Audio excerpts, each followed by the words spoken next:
Megha Verma, A1 news TV में आपका स्वागत है। चलिए रुक करते हैं दिन भर की कुछ खास खबरों का।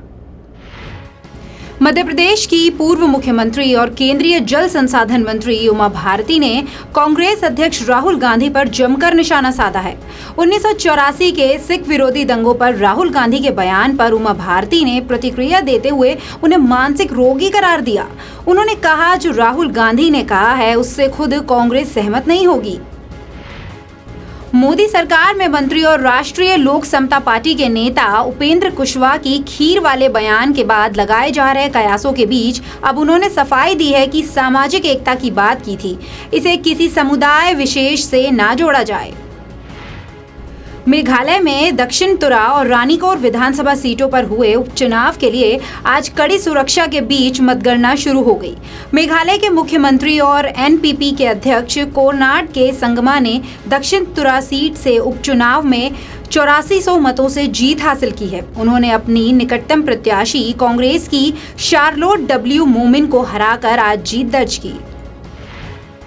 समाजवादी पार्टी 2017 के विधानसभा चुनाव में अपने खिसके जनाधार को वापस लाने की कोशिशों में जुट गई है।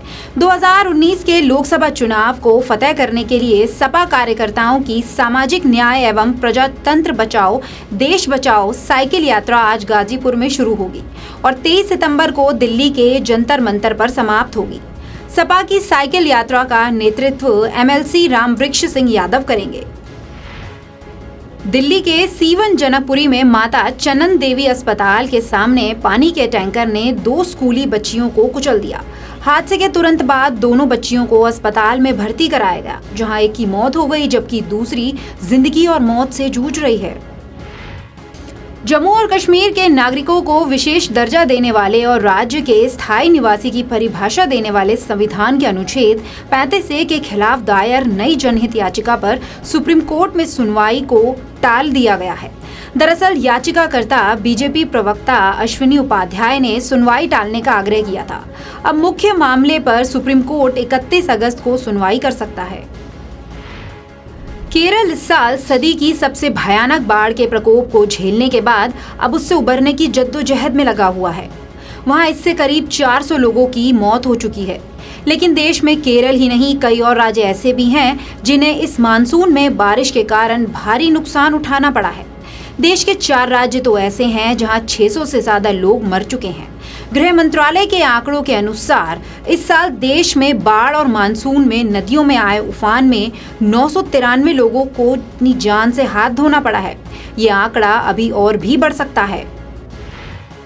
हरियाणा के रोहतक में एक गुरुकुल में बच्चों के साथ यौन शोषण के मामले का खुलासा हुआ है।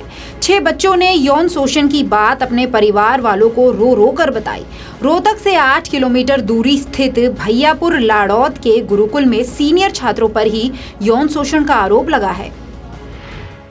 सीमा पर तनाव के बीच भारत और पाकिस्तान की नई सरकार के साथ आधिकारिक बातचीत शुरू होने वाली है। सत्ता में आने के साथ ही पाकिस्तान के नए प्रधानमंत्री इमरान खान ने कहा था कि वो भारत के साथ बेहतर रिश्ते चाहते हैं। इसके लिए बातचीत ही एकमात्र रास्ता है। इसी कड़ी में अगले सप्ताह इस्लामाबाद में भारत और पाकिस्तान की नई सरकार की पहली आधिकारिक मुलाकात होने वाली है। बताया जा रहा है इस मुलाकात में कश्मीर मुद्दे पर कोई चर्चा नहीं होगी। न्यूज एजेंसी ANI के मुताबिक बातचीत का मुद्दा सिंधु नदी जल होगा। अमेरिका एक बार फिर से मास शूटिंग से दहल गया है। बीती रात देश के फ्लोरिडा शहर के जैक्सनविले में मास शूटिंग में 3 लोगों की मौत हो गई। जैक्सनविले पुलिस का कहना है कि 3 मृत लोगों में संदिग्ध हमलावर भी शामिल है। पंजाब नेशनल बैंक के घोटालों के मुख्य आरोपियों में से एक मेहुल चोकसी के एंटीगुआ में होने की पुष्टि पहले ही हो चुकी है। अब भारत की ओर से एंटीगुआ से आग्रह किया गया है कि वो उसे गिरफ्तार करे और भारत को सौंपने की प्रक्रिया शुरू करे। भारतीय एजेंसियों की ओर से कहा गया है कि मेहुल चोकसी को गिरफ्तार करने या फिर उसे भारत को सौंपने के लिए किसी तरह के रेड कॉर्नर नोटिस की जरूरत नहीं है। ऐसे में ये वाजिब होगा कि उसके प्रत्यर्पण की प्रक्रिया शुरू कर दी जाए। रिलायंस जियो इन्फोकॉम बनी देश की दूसरी बड़ी telecom company. Revenue market share के लिहाज से रिलायंस ने अब वोडाफोन इंडिया की जगह ले ली है। साथ ही इससे भारती एयरटेल और जियो का गैप भी कम हुआ है। जियो की दूसरी बड़ी टेलीकॉम कंपनी बनने की वजह गांव-गांव तक जियो का नेटवर्क है। साथ ही कम दाम पर सर्विस ऑफर करने की वजह से जियो की इनकम बढ़ी है। 10 दिन पहले ही देश के रिटेल दिग्गज फ्यूचर ग्रुप के प्रमोटर किशोर बयानी ने अपने 10% हिस्सेदारी बेचकर 2800 से 3000 करोड़ रुपए जुटाने का फैसला लिया। अब दुनिया के रिटेल दिग्गज जैसे गूगल, अलीबाबा, अमेजॉन और वॉलमार्ट के बीच इस हिस्सेदारी को हासिल करने की होड़ मच गई है। रिटेल की दुनिया के जानकारों का दावा है कि इस डील से भारत में रिटेल कारोबार का भविष्य तय होगा। रक्षाबंधन के त्योहार को बॉलीवुड इंडस्ट्री ने बहुत ही धूमधाम से सेलिब्रेट किया है। खान परिवार से लेकर कपूर खानदान तक सभी बड़े सितारों ने अपनी बहन से राखी बंधवाई।